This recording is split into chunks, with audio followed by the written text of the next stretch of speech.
오늘 말씀 보겠습니다. 요한복음 14장 16절에서 18절까지 말씀, 신약성경 173페이지에 있습니다. 앞에 화면을 보고 같이 공독하겠습니다. 내가 아버지께 구하겠으니 그가 또 다른 구회사를 너에게 주사 영원토록 너희와 함께 있게 하리니 그는 진리의 영이라 세상은 능히 그를 받지 못하나니 이는 그를 보지도 못하고 알지도 못함이라. 그러나 너희는 그를 아나니 그는 너희와 함께 거하시며 또 너희 속에 계시겠음이라. 내가 너희를 고아와 같이 버려두지 아니하고 너희에게로 오리라. 아멘. 오늘은 성령 강림 주일입니다.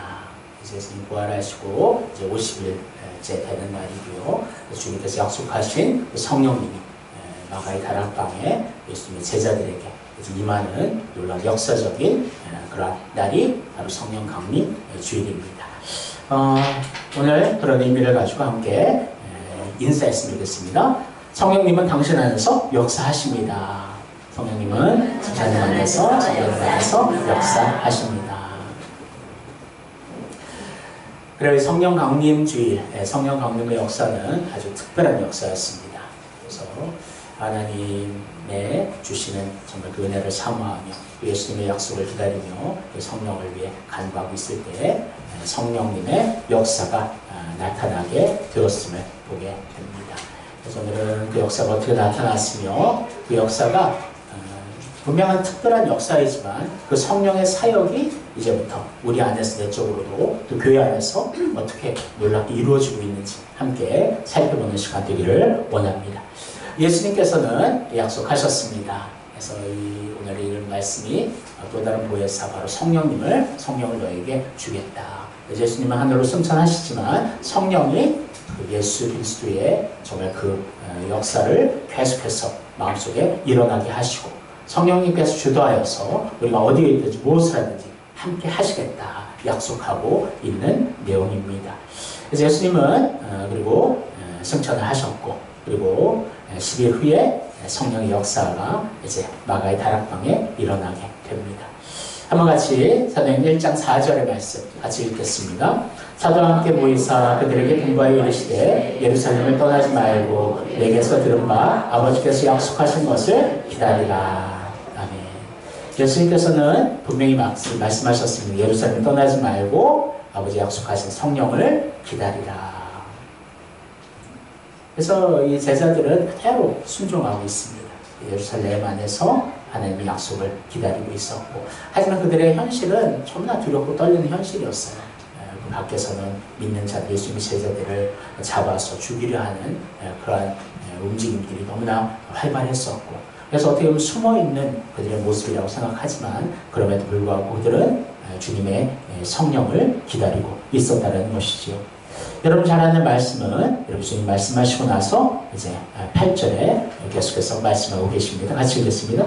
오직 성령이 너에게 임하시면 너희가 권능을 받고 예루살렘과 온 유대와 사마리아 땅끝까지 이르러 내 주님이 되리라 하시니라. 아멘.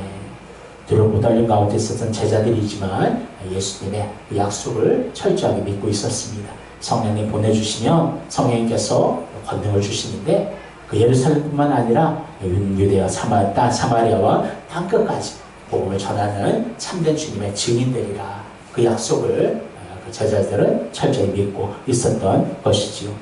그래서 이제 예수님 승천하시고 10일 열흘 후 부활 후에 이제 50일째 되는 그날 이제 놀라운 역사가 나타나게 되는데요. 같이 현장의 말씀을 읽도록 하겠습니다. 같이 읽겠습니다.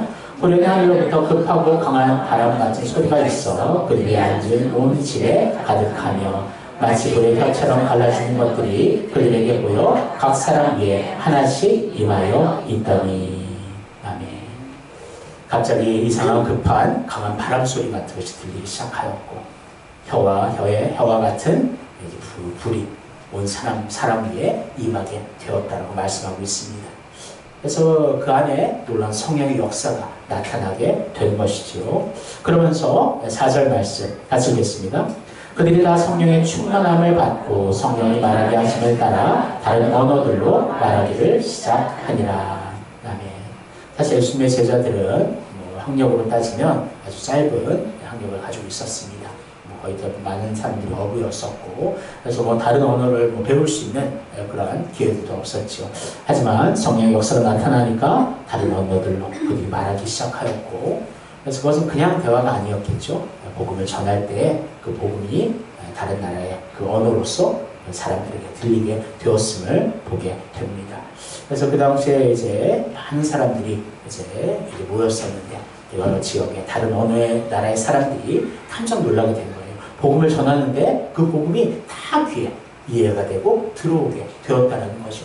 놀라운 성령의 역사가 온전히 임하게 된 것입니다. 그렇다면 이 구체적으로 성령의 역사가 어떤 의미를 가지고 있을까 함께 살펴보기를 원합니다. 한번 질문을 읽겠습니다. 성령 강림의 의미는 무엇입니까? 첫 번째, 성령이 충만히 임하게 될 때 새로운 역사가 시작이 됩니다. 아멘. 성령 강림 사건을 통해 신약시대의 교회가 시작되었습니다. 이날로 성령의 시대가 시작이 된 것이지요. 사실 주님 이 땅에 오심으로 말미암아 하나님 나라는 시작이 되었습니다. 그런데 그 하나님의 나라를 온전히 전할 정말 그 교회가 이제 시작된 것은 바로 성령의 정말 놀라운 임재 가운데 성령의 강림의 사건을 통해서 교회가 시작되었음을 알 수가 있는 것입니다. 그래서 이 성령의 주대하에서 교회가 하나님의 능력으로 세워지게 되고 놀라운 복음의 놀라운 폭풍열국을 가지고 온 세계로 퍼져나가는 놀라운 하나님의 능력이 나타나게 되었음을 보게 됩니다. 그래서 성령의 사실 역사는 구약시대 때도 있었어요. 삼손도 성령이 함께할 때 능력을 얻고 마지막 블레셋 군대를 또 물리칠 수 있었고요. 또 사울왕조차도 성령이 함께할 때 능력 있는 왕이 또 되었습니다. 다윗도 어린 소년 시절에 성령이 함께함으로 블레셋 골리앗을 이길 수 있는 하나님 주신 능력을 주셨고, 솔로몬 왕도 그렇고요. 그래서 많은 또 선지자들도 성령이 함께 하심으로 말미암아 성령의 역사가 강하게 나타났습니다. 하지만 이제 구약시대의 성령의 사역은 제한적이었습니다. 하나님의 사명을 받은 자에게 성령이 임했지만 그 사명이 맞춰지게 되면 그 성령의 또 사역이 멈춰지는 그러한 모습들을 경험하게 되었죠. 예를 들면 사울왕 같아도 성령이 처음에 임했지만 그가 악한 행실로 하나님 앞에 자기의 마음대로 제물을 드리고 예배를 드림으로 말미암아 결국엔 성령이 떠나갔다 말씀하고 있습니다. 하지만 이제 오순절 성령 강림 이후에 성령님의 역사는 이제는 한번 예수 믿고 그 안에 내주하시고 들어오시면 성령께서는 끝까지 함께 하시는 성령의 놀라운 역사가 있음을 알 수가 있는 것입니다. 과거처럼 성령께서 들어오셨다가 또 나가시기도 하는 것이 아니라 한번 성령 들어오시면 그 사람 안에서 끝까지 그를 위해 기도하고 탄식하는 성령의 역사가 나타나고 있음을 알 수가 있는 것이지요. 그래서 지금부터 성령을 통해서 교회가 지금도 부흥되고 있고 복음이 전파되고 있고 하나님의 나라가 선포되고 있다는 것을 기억하시기를 원합니다. 그래서 이 성령 강림의 역사는 하나님의 특별한 역사였지만 그 시점을 시작으로 해서 그 성령의 사역들은 온 세계 가운데 여러분들의 심령 가운데 그 사역이 나타나게 되었음을 알 수가 있는 것이지요. 두 번째 같이 읽겠습니다. 성령이 임하시는 것은 온 우주적인 축복입니다.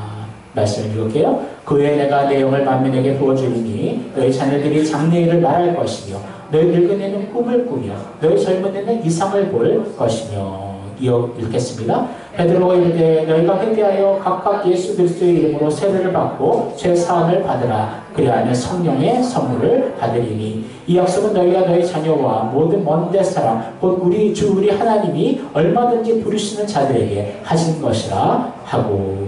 아멘. 이 성령의 역사는 이 작은 마가의 다락방에서 시작이 되었지만 그 역사의 능력은 온 세계 가운데 퍼져갔음을 알 수가 있는 것입니다. 그래서 요엘 선지자가 내가 내 신을 만민에게 부어주리라. 이 내 신은 바로 성령님이시고 만민에게 부어준다. 그래서 우리 안에 성령의 역사가 나타나고 있음을 믿으시기를 바랍니다. 그래서 성령의 선물은 우리가 예수를 믿기 이전부터 성령이 역사하셔야 우리 예수를 믿을 수 있기 때문에 그 역사가 우리 안에 먼저 있었음을 우리가 기억하기를 원합니다. 그래서 성령 세례라고 표현하는 것이 바로 우리가 성령이 우리 안에 역사하심으로 말미암아 우리가 예수를 나의 구주로 영접하게 되고 주님을 믿을 수 있다는 것을 여러분 기억하시기를 원합니다. 그래서 오순절의 이 성령 충만함의 역사는 계속해서 우리의 심령 가운데 지금 일어나고 있고 두 특별히 또 성령의 역사를 통해서 교회들이 계속해서 태동하고 교회들이 놀랍게 회복되고 부흥되고 있음을 여러분 기억하시기를 소원합니다. 그래서 성령의 역사를 통해서 모든 것이 시작이 된다. 바로 여러분과 제가 이 자리에 와서 예배할 수 있는 것도 그 시작점은 성령의 역사라는 거예요. 아무나 하나님 앞에 예배할 수 없습니다. 아무나 하나님을 아버지라 부를 수 없습니다. 아무나 하나님 말씀을 그냥 이해하고 그것을 믿을 수 없는 것이지요. 오직 성령의 역사가 있음으로 말미암아 그것을 통해서 온전히 나타나게 됨을 여러분 기억하시기를 원합니다. 주님께서는 계속해서 이렇게 말씀하셨는데 약속하셨는데요. 한번 같이 읽겠습니다. 명절 끝날 곧 큰 날에 예수께서 서서 외쳐 이르시되 누구든지 목마르거든 내게로 와서 마셔라. 나를 믿는 자는 성경의 이름과 같이 그 배에서 생수의 강이 흘러나오리라 하시니. 아멘. 누구든지 목마르거든 내게로 와서 마셔라. 사실 우리가 예수를 믿고 주님 주시는 그 영생을 우리가 누리며 정말 그 주님 주시는 정말 그 생명을 우리가 날마다 우리가 마시고 있는 줄을 믿습니다. 하지만 또 다른 주님의 정말 이 생수의 의미는 바로 성령의 역사를 의미하고 있습니다. 성령께서 부어주시는 하나님 주시는 은혜와 정말 그 축복이 우리 가운데 계속해서 넘쳐나리라. 그래서 주님 앞에 나와 정말 주님을 찾는 자들, 예수를 믿는 자들에게 놀라운 성령의 역사가 나타나게 됨을 말씀하고 있는 것입니다. 고린도서 22장 3절에 성령의 역사를 또 이렇게 말씀하고 있는데요. 같이 읽겠습니다. 그러므로 내가 너에게 알리노니 하나님의 영으로 말하는 자는 누구든지 예수를 저주할 자라 하지 아니하고 또 성령으로 아니하고는 누구든지 예수를 주시라 할 수 없느니라. 아멘. 우리가 예수를 나의 주님입니다. 그 고백 한마디도요. 내 의지와 어떤 내 경험에서 나올 수 있는 것이 아니라는 것을 여러분들 꼭 명심하시기를 원합니다. 성령께서 허락해야 그 고백이 있다라는 거예요. 저희가 얘기했듯이 어떤 임종의 여러 모습들을 제가 만나보면서 어떤 분들은 마지막까지도 두렵고 떨림이 있지만 결코 주님을 주님으로 온전히 인정하지 못하는, 그래서 마지막 복음을 전하는데 그걸 거부하는 그들의 모습 볼 때 이것이 내가 원해서 얻을 수 있는 것이 아니구나. 하나님께서 은혜의 믿음의 선물을 주셔야 되겠고 성령의 놀라운 역사가 일어나야 되겠다. 정말 우리가 예수 믿고 구원받았다는 이 감격과 기쁨이요, 성령님의 놀라운 역사로 나타났음을 여러분 꼭 믿으시기를 고백합니다. 그래서 주님 하나님 아버지가 그 한마디 하나님 부를 때도 그 아버지 한마디가 성령께서 우리 안에서 주도하시고 역사하시는 하나님의 역사이구나. 그것을 꼭 깨닫는 여러분과 제가 되기를 소원합니다. 사랑하는 성도 여러분, 여러분이 지금 예수를 믿어 하나님 자녀된 것도 성령의 역사로 말미암음이고, 또한 지금 이 교회가 하나님 앞에 이렇게 살아서 예배할 수 있는 것도 놀라운 성령의 역사로 말미암음을 여러분 기억하시기를 원합니다. 교회가 세워지고 지체가 접현되고 복음이 확장되는 모든 사역의 뒤에는 성령의 역사가 있다는 것을 기억하시기를 원합니다. 그래서 항상 우리 성령님께 간구하기를 원해요. 내 안에 역사하셔서 하나님의 말씀을 깨닫고 교회를 통해 복음의 사명을 감당케 하옵소서. 하나님 힘주세요. 성령님 하나님의 뜻을 깨닫게 해주세요. 하나님을 더 가까이 알게 해주세요. 성령의 그 어루만지심을 늘 소망하며 경험하는 여러분과 제가 되기를 주님의 이름으로 축원합니다. 그렇다면 두 번째, 성령 충만한 교회의 특징은 무엇일까요? 오순절에 성령이 충만한 초대교회는 세상적인 면에서는 아무 볼 것이 없는 너무나 작은 교회였지만 생명력이 넘치는 살아있는 그런 교회가 되었습니다. 그래서 살아있는 교회는 성령 충만한 교회라는 것이지요. 그럼 성령 충만한 교회는 어떤 모습으로 나타날까? 같이 한번 읽어보겠습니다. 첫 번째, 살아 숨쉬는 교회입니다. 디모데전서 3장 15절. 만일 내가 지체하면 너로 하여금 하나님의 집에서 어떻게 행하여야 할지를 알게 하려 함이니 이 집은 살아계신 하나님의 교회요 진리의 기둥과 터니라. 아멘. 여러분, 하나님이 이 교회의 머리가 되신다는 거예요. 하나님의 몸된 교회가 바로 우리 신남교회라는 것입니다. 그래서 우리는 그 교회의 몸에 붙어있는 지체가 되어서 한 몸을 이룬다. 여러분, 그러면 살아 숨쉬는 교회가 있다라는 말은 죽은 교회도 있다라는 말입니다. 요한계시록 3장에 보면 사대교회가 그랬습니다. 사실 이제 콘스탄틴 황제가 교회를 국교화하면서 어떻게 보면 기독교의 제일 황금기가 시작이 되었습니다. 하지만 내면적으로 보면 그렇지 못했다라는 거예요. 참 이게 아이러니한데요.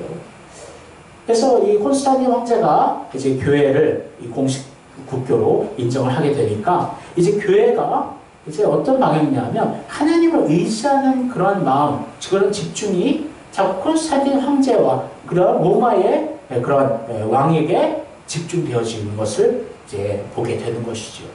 그러니까 이게 참 무서운 것인데요. 이 교회의 머리가 하나님 되심을 인정하고 전적으로 하나님을 의지했던 그 믿음이 이제 점점 더욱더 국가를 의지하고 그런 왕을 의지하는 그런 황제를 의지하는 그런 방향으로 변질되었다는 것입니다. 사실 그때부터 이미 내적으로 부패하기 시작하였고 결국에는 나중에 생명을 잃어가는 교회가 되어버렸다는 것이지요. 여러분, 교회에 있어서 가장 무서운 것은 뭐냐 하면 이 교회의 머리가 하나님 되심을 점점 인정하지 않을 때입니다. 교회의 머리가 목회자가 되거나 그런 교회의 머리가 그냥 성도들이 되거나 어떤 사람에 의해서 의지되어지는 그런 교회가 되기 시작할 때 그 교회는 깨어질 수밖에 없다라는 거예요. 그 생명력을 잃어갈 수밖에 없다라는 것입니다. 그래서 우리는 기억해야 됩니다. 이 교회의 머리는 하나님 되시며 이 교회가 생존하고 이 교회가 지금도 살아있는 이유는 바로 하나님께서 이 교회 안에 역사하시기 때문임을 여러분 기억하시기를 소원합니다. 그래서 하나님을 의지하고 전적인 하나님을 붙드는 정말 교회에 정말 그 중심이 있을 때 이 교회를 하나님께서는 온전히 붙들어 주신다는 것을 기억하시기를 원합니다. 그래서 사실 이제 어떤 교회들은 보면 이 교회 안에 아주 민주주의 참 이게 좋은 의도이긴 해요. 교회가 여러 성도들 중심으로 해서 그 결정으로 인해 좀 움직여 나아가는 것을 참 또 바람직하다 생각할 수 있습니다. 하지만 그 구심점이 중요해요. 구심점이 뭐냐 하면 하나님의 말씀이 기준되고 하나님의 이 교회에 하나님께서 머리가 되어주실 때 정말 그 조건이 있을 때에 정말 이러한 성도들의 정말 그 기준을 가지고 선택을 가지고 이렇게 교회가 부흥되어 나아가는 것 중요하다는 것입니다. 하지만 그 기준점이 흔들리기 시작할 때요. 오직 성도가 그 교회 가운데 중심이 되고 오직 성도가 그 교회 가운데 머리가 되기 시작하면 그 교회는 흔들릴 수밖에 없다는 것입니다. 그래서 항상 하나님 보시기에 우리가 균형이 중요한데 항상 그 중심의 그 핵심이 먼저 중요하다는 거예요. 그 뼈대가 온전히 세워질 때에 그 다른 살들이 붙어갈 수가 있다는 것입니다. 이것은 정말 중요한 문제입니다. 그러니까 하나님과 우리 교회와의 그 수직적인 관계가 온전히 정말 항상 중심이 되어서 그것 중심으로 해서 이제 수평의 관계가 더욱더 확장되어 나아간다는 거예요.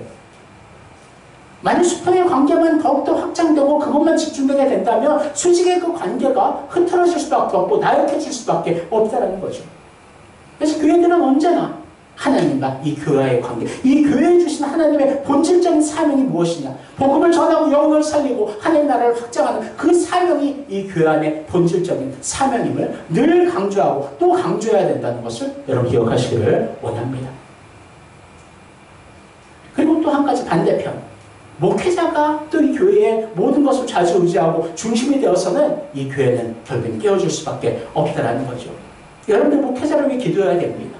항상 겸손함을 가지고 초심을 가지고 이 교회의 머리는 철저히 하나님이시며 이 교회의 백성들은 교회의 지체들은 바로 하나님의 소유임을 늘 기억하며 늘 초심을 잃지 않고 그 겸손함을 가지고 낮아짐을 가지고 하나님을 섬기고 교회를 섬겨야 한다는 것이지요. 교회 재성도 마찬가지입니다. 하나님의 것이에요. 하나님의 소유입니다. 그래서 철저하게 저도 이제 재정을 할 때에도 철저하게 분리를 하고 완전하게 예를 들면 11조도 마찬가지예요. 내 개인의 소유가 아니라는 거죠. 그것도 철저하게 두렵고 떨리는 가운데 하나님 앞에 구별하여 드리게 된다는 것입니다. 그러니까 항상 우리 가정도 그렇고 교회도 그렇고 항상 그 중심의 축 하나님과 우리 가정과의 관계 하나님과 우리 교회와의 관계 그 관계를 항상 명백히 할 수 있는 여러분과 제가 되기를 소원합니다. 성령의 역사가 이렇게 이것을 통해서 나타난다는 거예요. 하나님을 찾고 하나님의 뜻을 찾고 그 사명을 찾아 나아갈 때 성령께서 그 안에 깨닫게 하시고 성령의 놀라운 충만한 역사로 인도하여 주신다는 것을 기억하시기를 원합니다.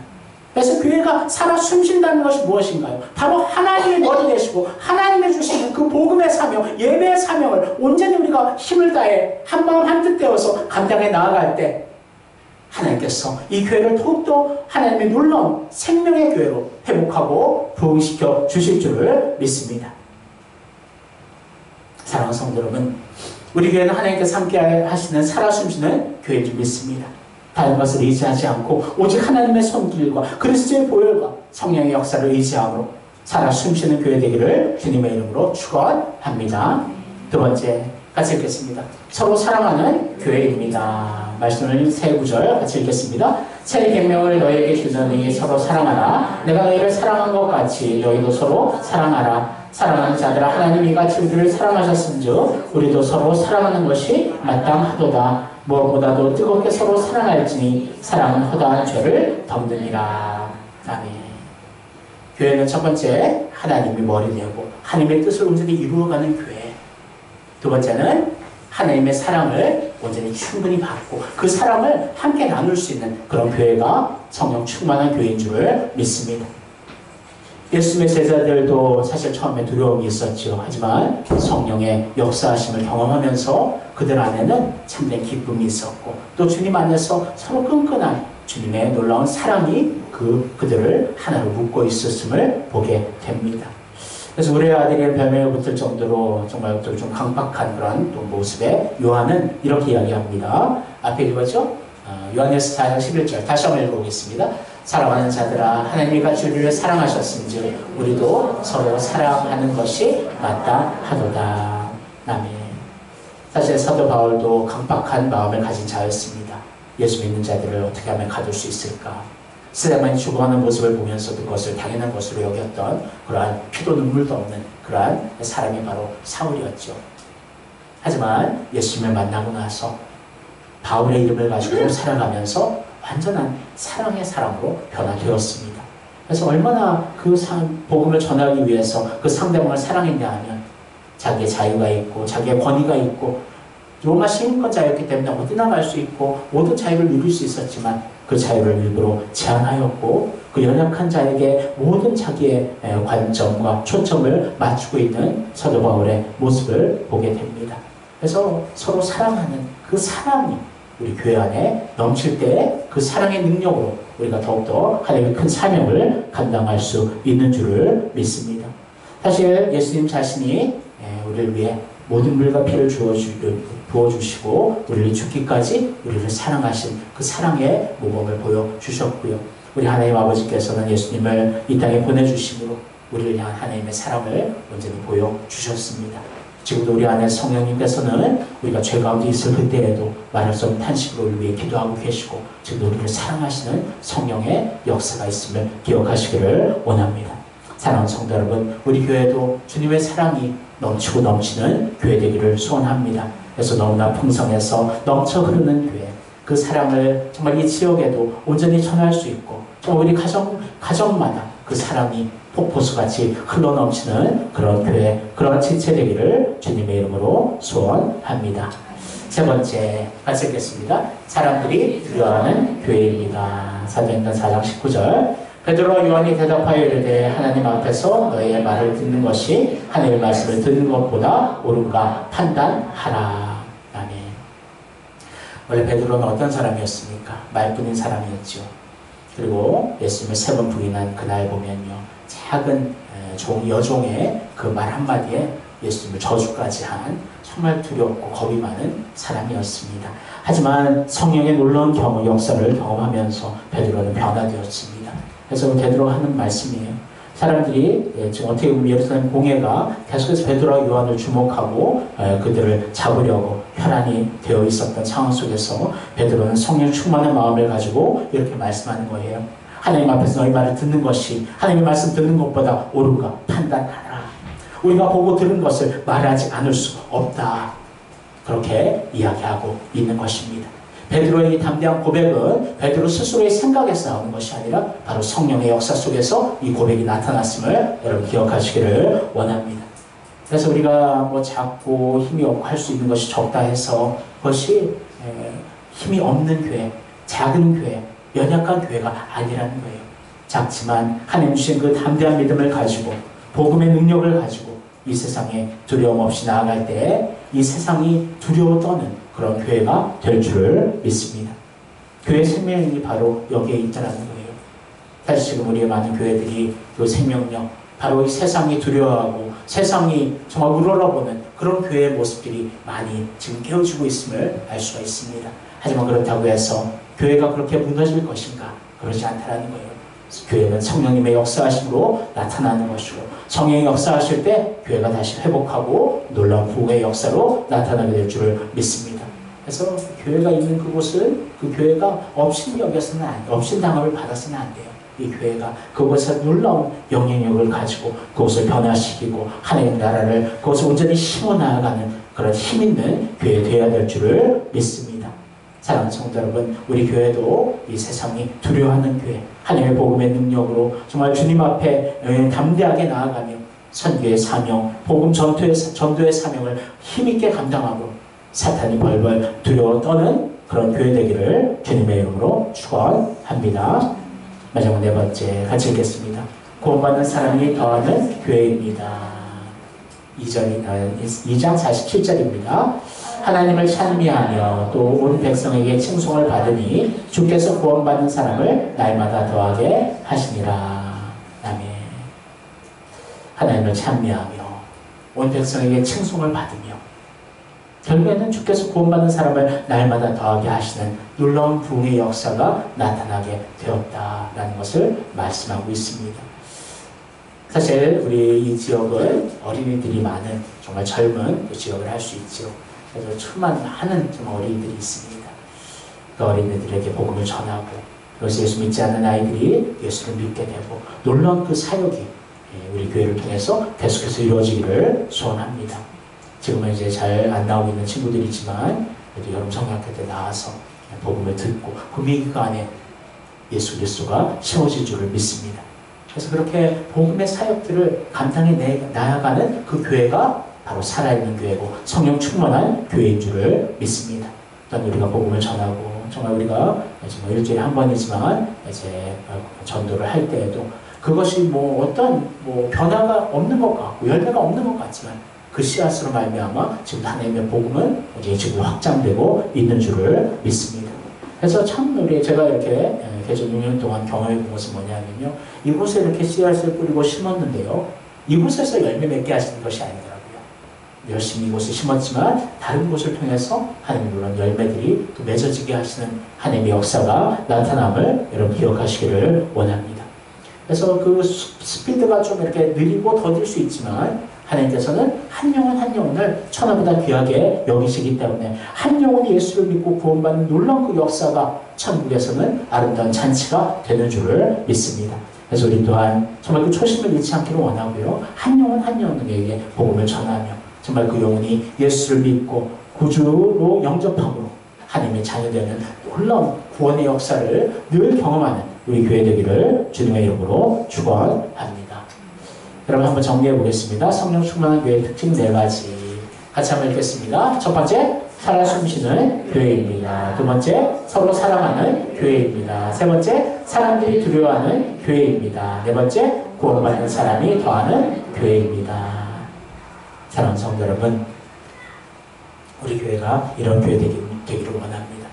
하나님의 머리 되고 오직 하나님만을 의지하며 그리스도의 십자가만을 붙음으로 말미암아 성령 안에서 늘 살아 숨쉬는 교회 되기를 원하고요. 또한 주님 주신 십자가의 사랑을 우리가 온전히 우리 안에 받고 우리만 깨닫는 것이 아니라 그 사랑을 우리 지체 가운데, 가족 가운데, 이 지역 가운데, 이웃 가운데 온전히 나눔으로 말미암아 그 사랑이 풍성한 교회 되기를 소원합니다.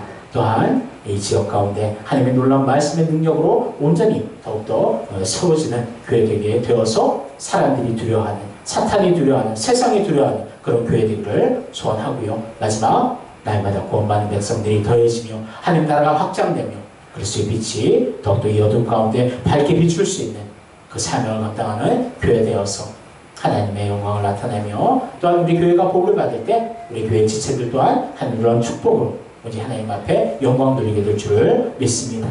하지만 그러기 위해서 우리가 날마다 기도해야 되겠고 성령 안에 거해야 되겠고 하나님을 늘 찾을 때에 하나님 역사하시는 줄 믿습니다. 우리 가정도 마찬가지예요. 교회만이 아니라 성령 충만한 여러분들 가정 되었으면 좋겠습니다. 하나님 말씀 안에서 늘 하나님의 뜻을 찾고 기도하며 하나님의 놀라운 복음의 능력을 가지고 이 세상을 변화시키는 그런 여러분들 가정 또한 되기를 주님의 이름으로 소원합니다. 사랑하는 성도 여러분, 우리 교회 하나님이 기뻐하시는 성령 충만한 교회인 줄 믿습니다. 절대 그 믿음이 흔들리지 않기를 원하고 작은 교회지만 하나님의 큰 능력을 나타내며 성령의 놀라운 역사가 날마다 나타나는 아름다운 우리 교회 되기를 주님의 이름으로 축원합니다. 기도하겠습니다. 하나님 감사합니다. 하나님 성령 충만한 교회가 어떤 교회인가 오늘 살펴보았습니다. 하나님 정말 늘 하나님이 머리 되심을 인정하며 하나님의 기쁘신 뜻을 성령님을 통해서 늘 찾는 우리 교회 되게 하여 주시며 하나님의 그 아가페의 사랑이 우리 가운데 충만하게 넘치고 흘러서 우리의 지체들 가운데 또 이 지역 가운데 그 사랑을 나눌 수 있는 그런 사랑이 풍성한 교회 되게 하옵소서. 난 세상이 두려워하는 교회, 말씀의 권능으로 복음을 전할 때에 하나님 나라가 확장되는 교회, 날마다 구원받는 백성이 더해지는 교회, 그런 성령 충만한 교회 되게 해주셔서 우리 교회를 통해서 하나님 홀로 영광받아 주옵소서. 감사하며 예수님의 이름으로 기도합니다. 아멘.